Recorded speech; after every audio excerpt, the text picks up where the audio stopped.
Hi, welcome. This is Dr. John DeMartini. This is one of the most amazing and inspiring shows that you can listen into. If you want to be on the edge of your seats, if you want to open up your heart, if you want to expand your mind, and you want to meet incredible people, stay tuned because you're just about to experience a transformative radio show that will change your life. And you're listening to the Dr. Pat Show that's coming up right next. The following audio is via a Skype call. Welcome to the Dr. Pat Show. Talk radio to thrive by. Powerful, inspiring, and coming to you live, bringing you stories of people like you and me, busting through and living life full out. Get ready to dare to wonder what your life would be like if you knew you could not fail. Wow. Hey, everybody. Welcome, welcome. It's so great to have all of you tune us in and turn us on here. And I want to just say this. It took us a little bit longer to get on because we've got a especially interesting and amazing show planned for everybody out there. You know, one of the things that I love is what people used to say to me along the way to me being me. They used to call me lucky. There's so many names that they used to reference. They also used to look at me as somebody, and still do to this day, as somebody that believes in the positive aspects of life in such a profound way. But that hasn't always been the case for me. Today's show is going to reveal what happens somewhere along the way to being us, where these insights along the way, right? Everybody get ready. Insights along the way. Yeah. How it takes us on a journey walking the spiritual path. Today's leaders, Philip Clayton and Andrew M. Davis. Today, the three of us are going to talk about what this means. But also, I just want you to know the book that I have in front of me is amazing. This is an anthology of spiritual memoirs, how I found God in everyone and everywhere. We're going to talk about the book, but we're going to talk about what I like to say is a new narrative that may be developing in the world we live in today that may be as ancient as it gets. But I'm not the expert in this field. These two gentlemen are. Andrew is a philosopher, theologian, scholar of world religions. He holds degrees in, and this is what I love about this, philosophy and theology and interreligious studies. Won the Claremont School of Theology's Award for Excellence in Biblical Studies in 2013 and was awarded a fellowship at Auschwitz for the study of professional ethics in 2017. Philip, philosopher of religion and science, oh my gosh, I can't even believe I just said that, whose work focuses on the intersection of science, ethics, and society. He holds an Ingram Chair at Claremont School of Theology and serves on the faculty of Claremont Graduate University. I used to do that too. And he has many, many, many books. One of them is The Predicament of Belief. I love this too. I just love this. And today, guess what? You ever heard of the story about what happens when you lift the veil? That's what today's show is about. Welcome to both of you. Great to have you here, each of you. Thank you. Thank you for having us. So I want to start out with a question that has nothing to do with the books and probably has very little to do with what we said we were going to talk about. But it's a question that I've been asking 15 years. And I happened to start this in 2003. Right after I finished graduating from Claremont.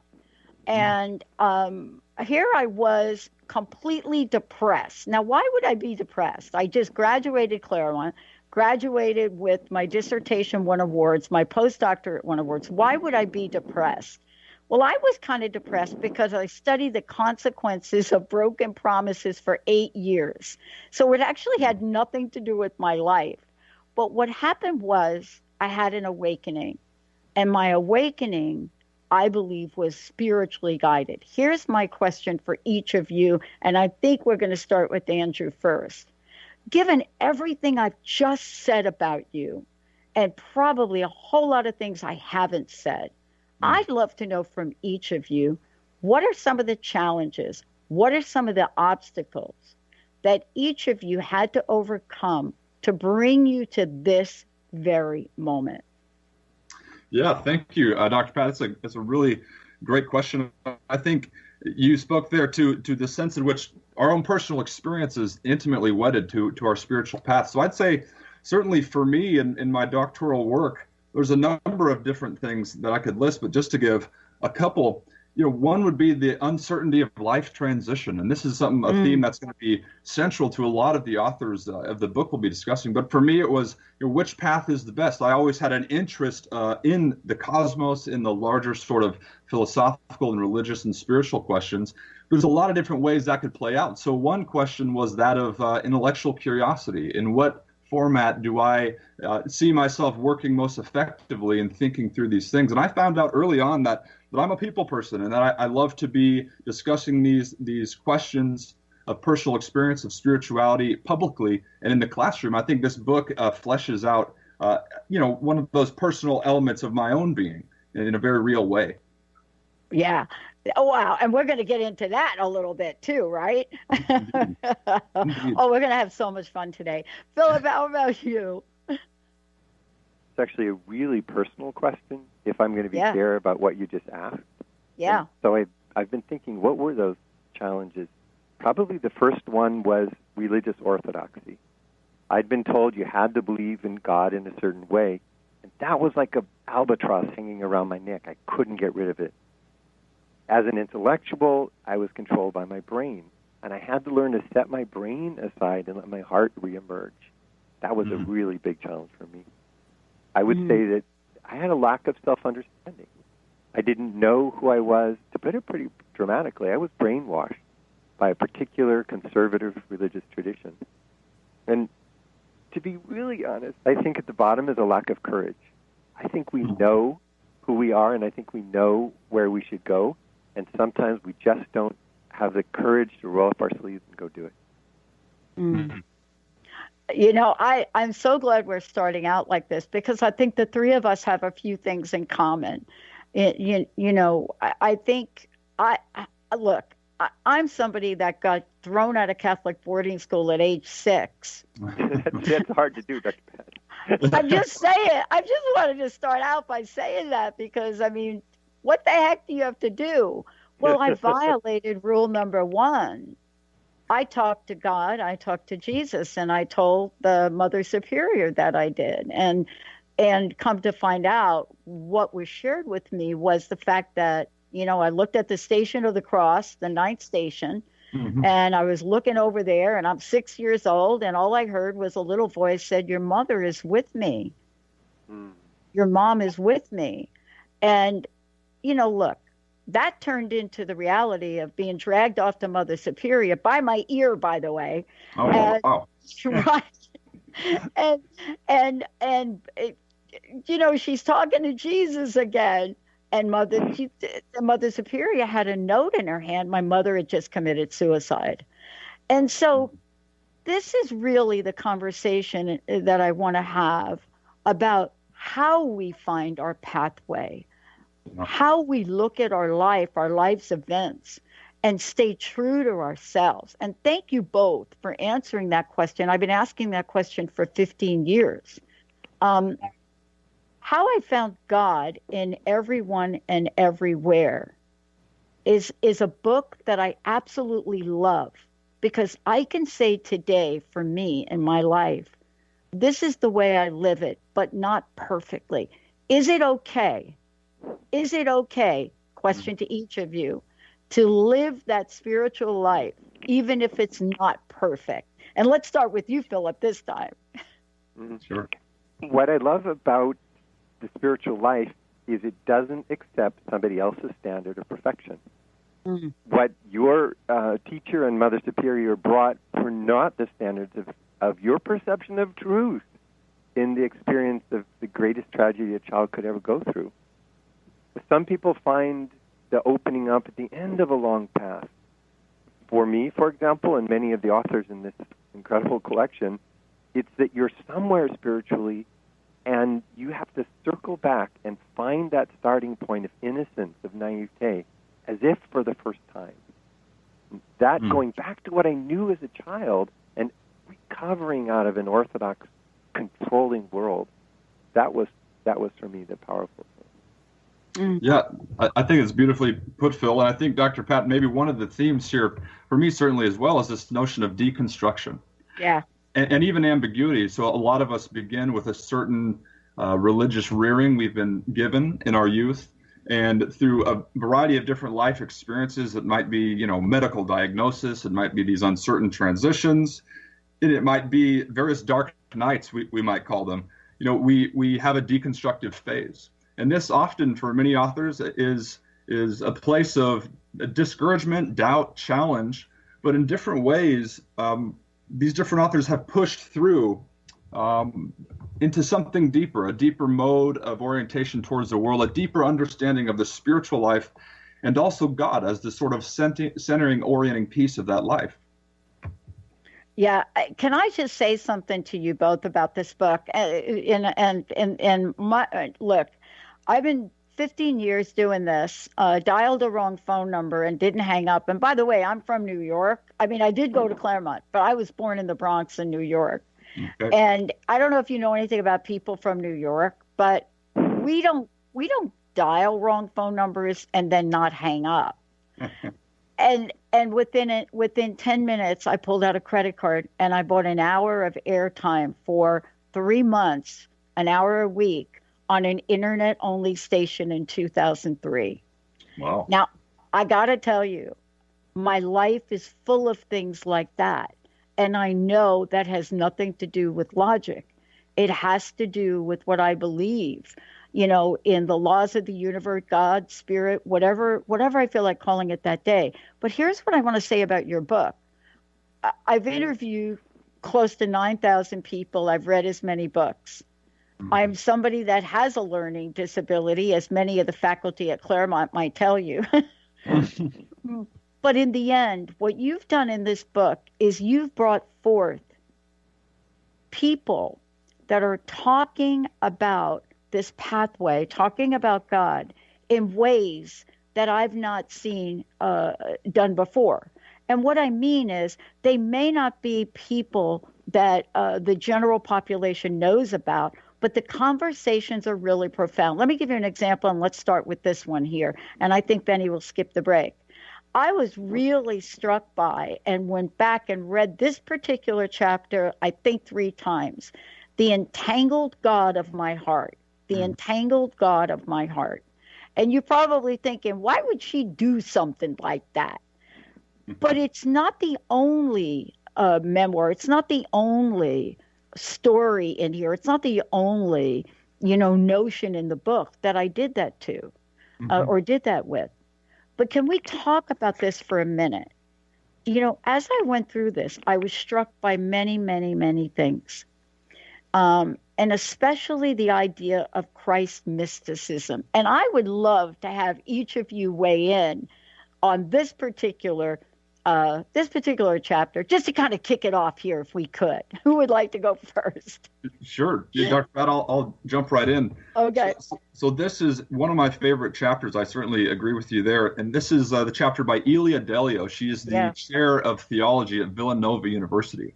And the reason I love this as one of the most insightful chapters of the book is because of this amazing transition she had. So here is Dr. Delio, Sister Elia Delio, on the track to a very lucrative career in the sciences, about to do a postdoc at Hopkins, when all of a sudden she has this really, she describes as a type of undeniable lure to become a shoeless Carmelite nun. And this is no easy transition, of course, to move from someone who has a sort of scientific and rational brain on the one hand, and then have this deep sort of mystical calling, in a sense, to something of huge transition. And you wonder what's going on there. So I think for her, this mystical sort of calling or experience was something that she couldn't deny. She describes it as being something that if she were to deny it, she would be denying her own being. And I think it's just an incredible transition for her. Yeah. And by the way, as we're looking at this, I'm going to make sure people have lots of information about both of you and how to get a copy of the book. But do you think it was a little bit odd here, a little bit, Philip? Do you think it was a little bit odd for me to single this particular chapter out? No, it's that the mystical Christ is the hidden secret of Christianity. In some ways, maybe its greatest contribution across the world. We got this external Christ in Catholic practice and in Protestant practice and biblicism, the one who's coming back in judgment, and he is pissed. We lost the most beautiful language of the New Testament, which is this Greek phrase, in Christo, in Christ, used some 93 times in the epistles. In Christ is a mystical state. It's being within truth. It's being permeated truth, like a fish swimming in the water. And I think that's the first sentence, the first phrase that maybe opens up whole new vistas of permission of your own spiritual path. Beautiful.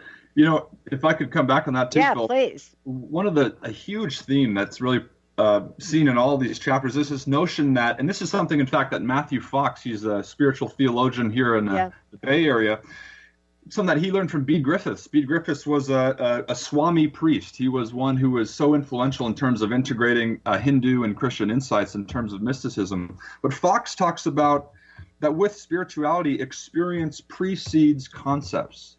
You know, and what that means in brief is that before we, build up religious or spiritual systems with ideas, concepts, doctrines, creeds, there's that underlining primal experience that so many of these authors speak of, and how that remains fundamental for them. I think of your story, Dr. Pat, that you told this notion that you hear this voice, right? This experience you have, and maybe that doesn't fit into orthodox categories or the categories that the leaders of your world there at the time would allow.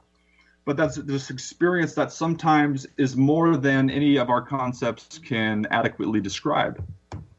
Yeah. Let me ask you about this question too, because there are so many stories in this book, and each of them are so very different than anything that I've really read. I've interviewed Deepak Chopra, and actually Matthew Fox was on not too long ago. But the thing that I want to ask you, is there one of these that I'd like to hear from each of you? Which one did you get and then you read and you thought, oh, that? Did you have one of those moments? In the positive sense, Dr. Pat, or the negative sense? Oh, you know what? I'm going to let you pick. Well, what was for me a glorious chapter was Cynthia Bourgeault. I'm sure you know Cynthia from being in the same circles. She is a writer, an artist as a writer, a painter as a writer with her words, like almost nobody I've seen. And she shook the whole book by saying, God is just this thing around me. And I don't know if I've got a transcendent part. I don't know if I like the way that, this panentheism way that gets described elsewhere. But I find in the moment, in the shimmering light, in the garden and the flowers below my fingers, that which is divine. And that caught me, it brought me up short. And still the beauty, can you hear it? The beauty of that chapter still sort of comes alive. It brings goosebumps even now. Yeah. Yeah. Beautiful. I would point, I love Cynthia's chapter, Dr. Pratt, I would point also to Keith Ward, who is a theologian and philosopher, former Regius Professor of Divinity at Oxford. And he talks about God as not a being out there somewhere that one can argue about, as if whether a guy in the sky can exist or not exist. This is sort of the popular understanding of God, but he speaks much more about this all-inclusive conception that the question of God, in a sense, for him and for many of these authors, is a question as to the deepest nature and character of the reality we're already inhabiting and participating in now. And that's something you don't necessarily argue about. You assume in a way, but you wonder how best to name it. And so this immanent inclusive notion in both Cynthia's and Ward's chapter, I think, are two beautiful representations of that sort of orientation. I want to ask you this question here, is that I was introduced to a phrase, a couple of decades ago, let's say. And the phrase was, God is everything or God is nothing. God either is or God isn't. What will I choose? And that profoundly changed my life. Not just that phrase, but the introduction and how it was introduced to me. God is everything or God is nothing. God either is or God isn't. And what I realized today is that my life and the way I live my life has taken a profound shift, not by what I studied or what I read or the books, but by the seriously, I would say, traumatic series of events in my life. And, I want to talk about that for a minute. I had gone through a lot in my life, but nothing physical. Like my body was always a rock. And then 6 months after saying yes to this, I came down with a mystery disease. And I'm alive today, I believe, because of my willingness to really explore and live by the phrase, God is everything. And it doesn't mean that it's the same version of God every day, which I find very liberating for me. What is, in your opinion, and in what you've experienced by writing this book, what would you say is a contemporary theme for how we invite spirituality and God into our lives today? Sure. Dr. Pat, I have to jump on that one because I actually think it's the dividing line in what I'm going to call the two faces of religion, or the two faces of spirituality. The one is the God who loves in this kind of abstract sense, for God so loved the world, but loves a very specific thing, which is good, or the presence of, the values of this God, and judges the rest. This is a God who, when somebody sins, has to pull away a little bit so I'm going to say that on purpose, he won't be sullied by their sin. I would say the biggest single transformation in my life was realizing that whatever the divine was, it didn't have to be afraid of evil. I mean, I can't go to certain places because I would be corrupted, but the divine can absolutely be present with wherever the greatest evil, the greatest desire to damage, the greatest ego, and obviously the greatest suffering. When you let the divine be in everyone and everywhere, you have a completely different paradigm for your spiritual life. Beautifully put. I think I can connect that to Rabbi Bradley Artson, who is a very influential rabbi here in the LA area. His chapter and his story, I think, Dr. Pratt, is similar to the experience you described. Here is someone who is raised as an atheist in San Francisco, and who in his early childhood is dealing with a very serious and so difficult this cancer diagnosis.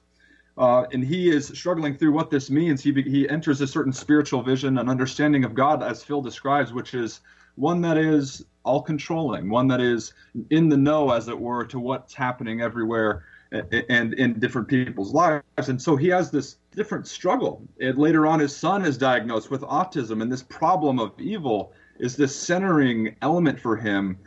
But he comes to realize that far from being exterior to his spiritual path, that this difficult time is actually central to it. It's actually an important part that lays stepping stones to his understanding of God and how that changes, the God that's intimate, present, and even suffering with the world in its pain. Wow. We're going to take a short break. When we come back, I'm going to give a copy of the book away. And the book I'm referring to it's an anthology of spiritual memoirs. But I wanted to say to all of you out there, I don't ever recall reading a book that had such amazing perspectives in it, in one book. And by the way, for those of you out there, probably from some folks you've not heard from before. And that's why I really am excited about this, how I found God in everyone and everywhere. When we come back, I want to make sure you have information about Andrew and about Philip, and we will give a copy of the book away. The other thing I want to say to everyone out there is, look, if you've got questions for us, you've got questions for yourself, if there's something you want to explore today with us on air, you've got our live call-in number, 1-800-930-2819, 1-800-930-2819. And for those of you that listen on your smartphones, you want to ask a question online, just go to transformationtalkradio.com. and type your question in, and we will get them on air. Let's take a short break, everyone. We'll be right back. Join Jennifer Noel Taylor on the hit show Quantum Touch Radio, supercharging your life on TransformationTalkRadio.com. You'll take a quantum journey as we reveal powerful yet simple steps to create more abundance, better health, emotional and mental vibrancy, and happier relationships using universal quantum touch principles. For more information, visit JenniferNoelTaylor.com. Demystifying the journey on From Here to There Radio with your host, Diane Garris. Tune in every third Wednesday, 4 p.m. Pacific Time on TransformationTalkRadio.com as Diane helps you get from where you are now to the life you envision. Get ready to get unstuck and move forward. Every show features a new special segment, New Age Notes, demystifying hot metaphysical topics of the day. For more information or to work with Diane, visit DianeGarris.com. Are you looking for the perfect setting for your next workshop or retreat? At Spirit Fire Meditative Retreat Center, cultivating consciousness is what we do best. Our guests count on us to create an atmosphere that supports serenity and well-being.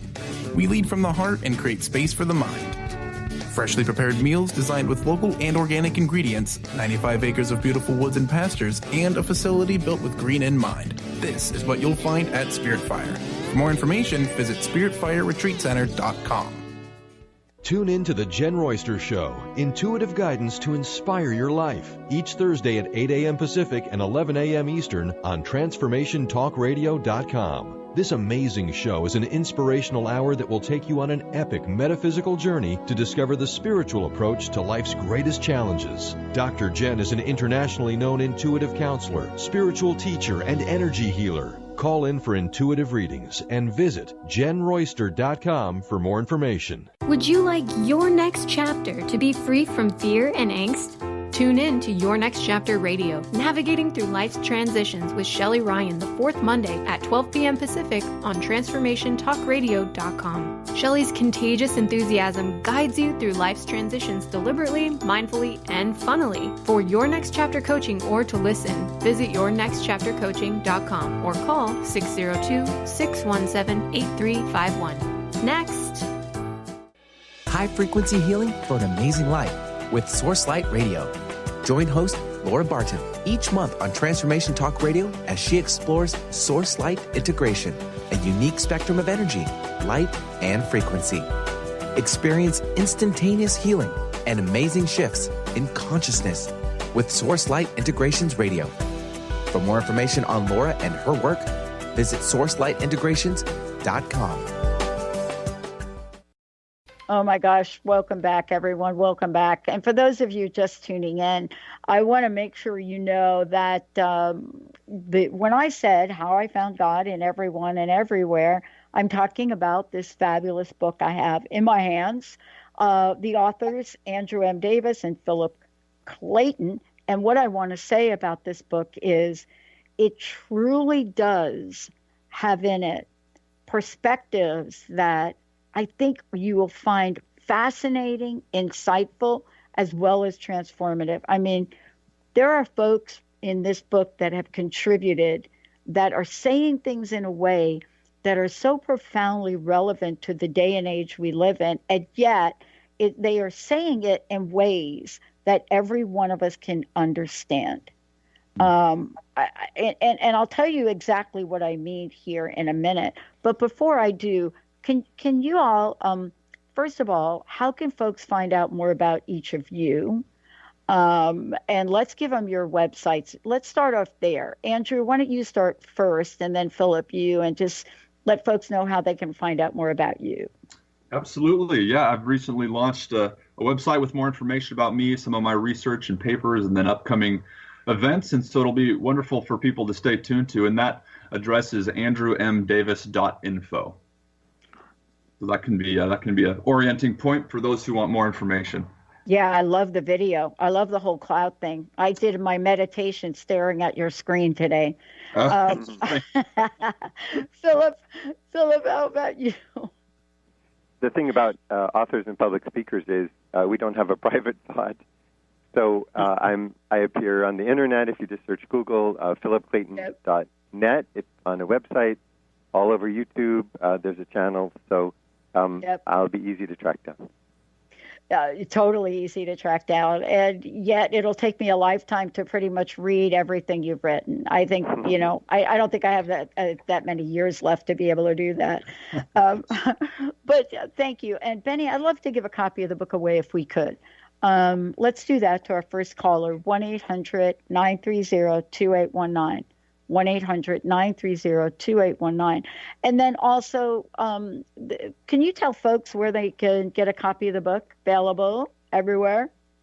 Absolutely. So Amazon will be the go-to point for many people. It'll be released just in a few days, as well as different spiritual or metaphysical bookshops, whether in the Bay or in Seattle, and also directly from Monkfish Book Publishing Company. You search them on Google, they'll have a book there certainly that they can send you. Thank you. Okay, so I want to jump to Matthew Fox, his section for a minute, what he wrote. And, there's a paragraph that he wrote. And one of the things he says, I just want to pull this out for a minute. He says, "For God is simply everywhere, as is the experience of God, as we have seen. God is truly Emmanuel, God with us. All are bathed in God, all to believe this is to be." I want to talk about this particular writing, if we could. Sure. Because as someone said to me, one of my mentors, a woman who took people out into the high desert in California on Vision Quest, said to me, "So simple, yet so difficult, Pat. So simple and so difficult." So she's, by the way, referring to me. "So simple, Pat, but yet so difficult for you." And I want to get your feeling from it. Is that notion just what I read there, and also what both of you have written and have spoken about? Is it so simple? Phil, you want to begin on that one? Yeah. What resonates inside me, Dr. Pat, when you say that is that's actually the truth.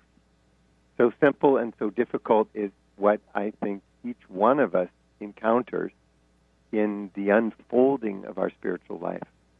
There was a great story when I was a conservative Christian of the person coming up to the gate of heaven, and all she has to do is walk through there. Right? And so she looks up at the sign, and it says, "Whosoever will may enter." So she walks through, and then she looks back, and it says, "Only those who," and then there are these conditions. I think when I face a breakthrough, giving up the God of judgment was so difficult. It took me 20 years of my life to realize that the God didn't have to be the one who said, "You're sinful, you're awful." And as soon as I let that go and I began to expand into that freedom space, I thought, so simple. I could have dropped that years ago. So difficult and simple, difficult first, simple second. To me, that's the equation. Beautifully put.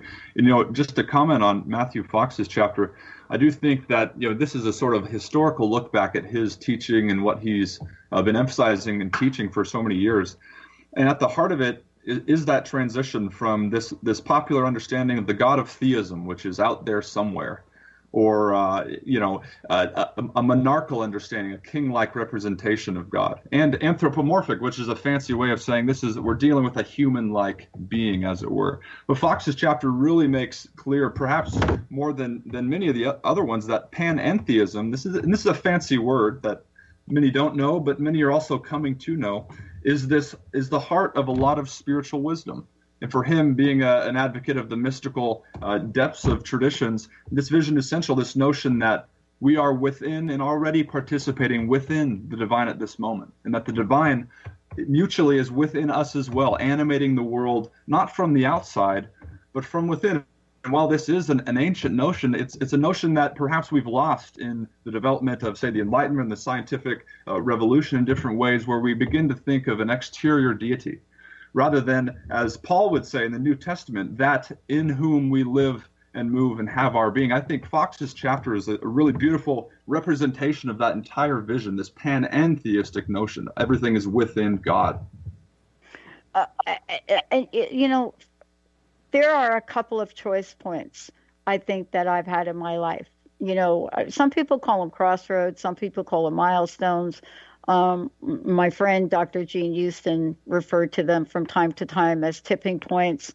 But they're those moments. They're those moments where you're on the threshold.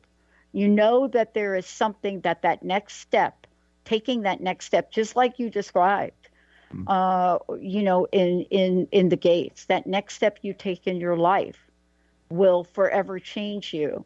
My mom used to say to me, it isn't just those steps, Pat. It's every step you take forever changes you.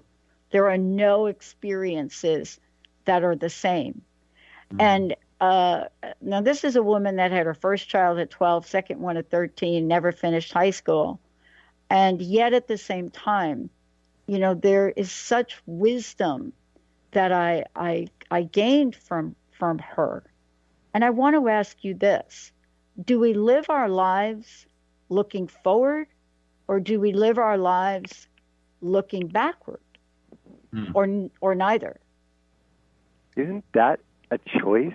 Isn't that one of those life choices that we decide every day? I think you can see it in the eyes and the wrinkles of people as they age. The ones who spend their time looking backward bitterly over the wrongs that were committed to them, they have those downward lines and that furrowed brow, the lines between the eyes. And the ones who look at the moment and the future and wonder what miracles can happen today as I get out of bed, they're the ones whose lines move upward and the smile lines become positive creases on their face. And you say to yourself, I know how she's lived. Beautifully put. I think maybe in a sense it's you looking back to look forward in a certain way. Or there's a deep sense in which we're formed by our past. Our personal experience and sort of that spiritual path that's been rooted in that experience, which may be very difficult in certain ways, but that in the sense the future is that open mode of possibility where the past does not have to dictate the future. The future, in fact, transforms and offers new ways of being, not lynched to the past itself. I think that's important to see. I want to ask you each this question.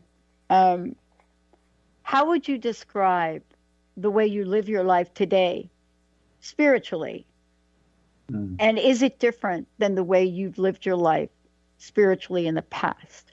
To the second question, most emphatically. As somebody who can write books that nobody can understand, when I talk the nuances of quantum physics and the nuances of, Hindu cosmology, I find that the spiritual life is the quest for the simple, the quest to take off layers. It's like winter coats, the old guy with the 6 winter coats on, and to shed and to shed and to shed until sort of naked I can walk into that water again. Then the becoming naive again, I think with every year and decade becomes more important. It makes me think of that beautiful quote from T.S. Eliot. You probably know, but I'll say it because it resonates of what I think is the newer things I'm grasping in my spiritual life. He writes, "We shall not cease from exploration, and in the end of all our exploring will be to arrive where we started and know the place for the first time." In fact, that's a quote that emerges from our book as well. It sort of, encapsulates what that primary theme. I've come to see that increasingly. I used to be confused by the word spirituality. I didn't know what it meant, in a sense. But I've come to see that the spiritual way is that interior path. It's that interior way wherein one asks and perhaps even endeavors to answer some of life's most perennial themes. And then from those answers develops a kind of orientation towards the world and towards how they experience the world. So I would say for me, it's become much more experiential. It's been much more imaginative, that we are already participating in what the hub of the spiritual life now. It's not waiting for something later or something outside of us, but something in the midst of which we're already present. Mm. I want to ask you each this question as well. I found myself in some, I think, really super interesting situations in my life when it comes to God, spirituality, religion. You know, remember I'm the one Catholic boarding school, but then my dad remarries a Southern Baptist. And so that's my stepmom. And so, you know, here we are, chitlins and spaghetti for dinner. But, you know, I have found myself throughout my life in some wonderfully fascinating and yet confusing situations when it comes for my own personal journey in spirituality. But I'm somebody that never thought that I would find myself standing in front of a room, being asked to speak and being asked to be an MC with the group of people from Iran who were of the Baha'i faith, a faith I didn't even understand. I didn't even know that existed. Mm-hmm. As the Baha'i women in Iran were being killed and persecuted for educating people. And here I am, this girl from the Bronx, from PS14, experiencing surreal moments.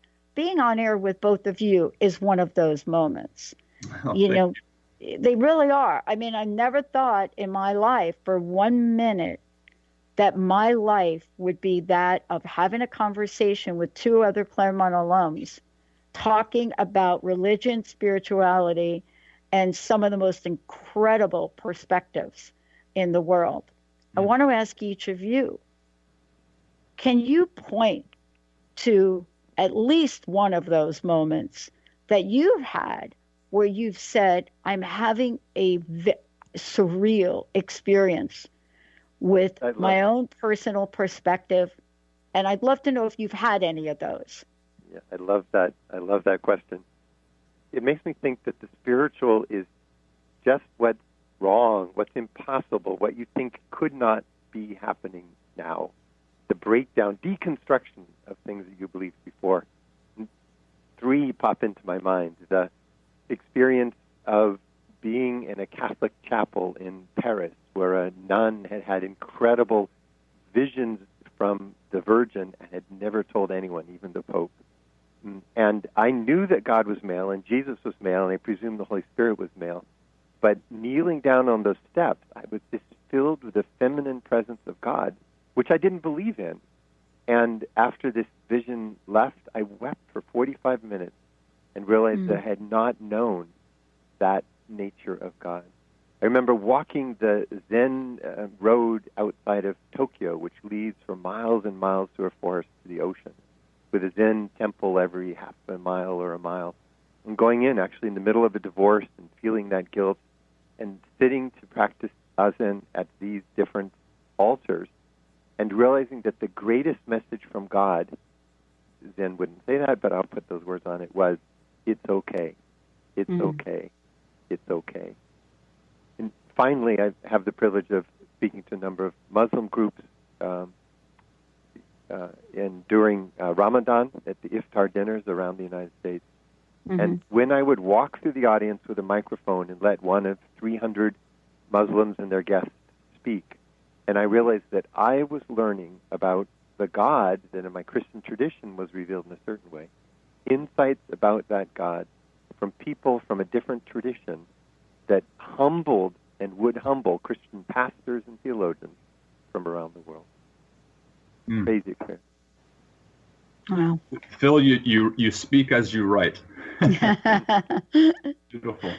Beautiful. You know, I would say is that for me, I was raised certainly on my mother's side, a more conservative evangelical home, and I hold to those values, and I take a lot from that still. But my father's side was much more intellectually inclined. He was an agnostic, leaning towards atheism. I remember coming up being so interested in the deeper questions and wondering how the intellect could sort of grasp them. I remember at one point, having studied abroad, I did this program called Semester at Sea, where I literally was able to go around the world and being confronted with the diversity, the pluralism of religious traditions, which is both something you've recently just brought up here, and wondering how do I develop a worldview wherein all of these perspectives can fit. It's not as if they're all saying the same thing, certainly. They're not, but there's deep resonances between traditions. And I remember being on the semester at sea ship, looking off into the Indian countryside, wondering how that might work. And I realized as my master's degree in interreligious studies and now the PhD work in religion has been a sort of a centerpiece of that, realizing that the trajectory of my early questions as a youngster have been fleshed out now. And in this book in particular, there's different perspectives, different religious perspectives offered. Not all of them are from the Judeo-Christian perspective. I think that's important for us to see. We have a Hindu voice, a Buddhist voice, a Jewish voice represented as well. But for each of these authors, none of their journeys have been religiously monolithic. That is just, they haven't been within only one tradition. Often Rupert Sheldrake, for example, is studying Hindu spirituality and practicing Sufi Islamic mysticism. So the sense in which I realized that religious belongings are perhaps never monolithic in the sense of being just within one tradition, that the walls of religious systems are often translucent. I think the journeys of this book are interesting in showing how that can be the case, that we're always influenced in different ways by perspectives that are outside of our own, and we can learn much from that. I want to ask you, I know that this hour goes by so quickly. I want to ask you this question. Does the time that we live in shape spirituality, spiritual principles, religion, or does religion, spirituality shape the times we live in?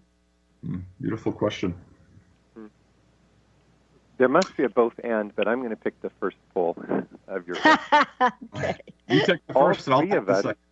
Are products of a movement from a much more doctrinal and narrow Christianity to an open spirituality that embraces the world as it is. We know from data across the United States that that's the movement of so many people in this country and overseas as well. That means that things are available to us now. I'm going to say radically personal growth, spiritual discoveries are available that weren't possible in those churches with the pews and the programs and the read sermons and the old songs from these books with organs playing. Nothing against any of those, but and here's what I think it offers us.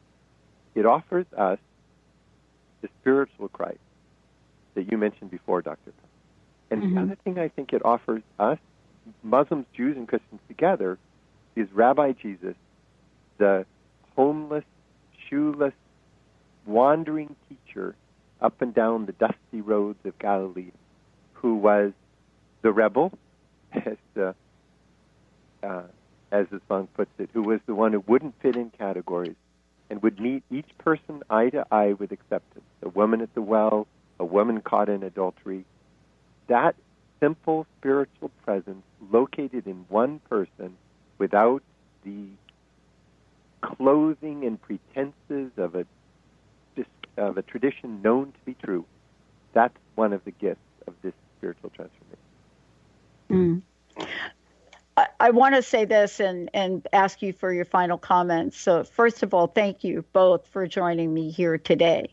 I really, truly, it's an honor to have you both and have this conversation with you today, and for you to be writing a book that I think is so absolutely insightful and helps us carve out our own perspective and make our own choices on how we're going to live and what we're going to believe. And last thing I want to say is that I like to follow this Pope. Now, I'm not necessarily a practicing Catholic today, but I like to follow this Pope. Changing the catechism, a lot of people are like, oh no, did he just do that? Yes, he did. Writing an article for The Advocate, LGBTQ comments, so much. And I thought in my lifetime, never, ever going to happen. I want to ask you each this question. I know we've got about 3 minutes left. What would you like to see changed if you could each pick one thing. Andrew? Sure. I think given my context and my community, my religious rearing, I would go back, I think, to the interreligious question. And here is the focus of my master's degree as well, is that I'd like to see from my own ancestral tradition within Christian faith a more openness to the wisdom, to the truths, to the insights of different religious perspectives. Because I've found that it's really quite difficult to actually know your own tradition without knowing, in some sense, the wisdom of others. And it's a way of not only deepening your own tradition, but deepening your respect for the wisdom of others' traditions. So I think mine would be a pluralistic emphasis, that we need to embrace other religious traditions. Thank you. Dr. Pat, let the walls fall. Let the damn walls fall. We've had too much locking ourselves in buildings side by side called church, mosque, temple. And I just think it's time to knock down those walls and let us stand up. In the emerging church, we use the phrase, you used to have to believe right, and then you behaved according to the laws of that belief, and then you were allowed to belong. They gave you the wafer and the grape juice. And I think it's time to us to reverse those. Let's belong in the family of woman and man together, the earth that we live upon. Let's make that belonging and interdependence first. Then let's behave as community calls us to behave, as the earth screams out for us to behave. Let's let community teach us what behavior is. Let's share spiritual practices across traditions. Let's be knocked flat by the wisdom of a Buddhist teacher, the ancient wisdom of a Jewish mystic. And then let's let the belief sort itself out for itself. Let's stop making that the wall and just let it go.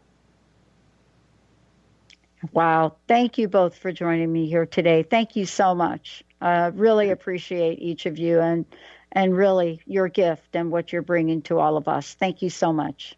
Thank you, Dr. Pat, for having us. Wow. I want to thank all of you for tuning us in, turning us on. Please keep an eye out for this book. It is coming. It's going to be here in a couple days. How I Found God in Everyone and Everywhere. It's an anthology of spiritual memoirs, and you just heard it from Andrew M. Davis and Philip Clayton. And as I said before, I want to thank all of you for tuning us in, turning us on. Benny, thank you for pushing all the right buttons. And again, such an honor to be with my very special guest. We'll see you next time. Lights go out and I can't be saved. Tides that I tried to swim against put me down upon my knees. Oh, I beg and plead, singing, come out. The preceding audio was via a Skype call.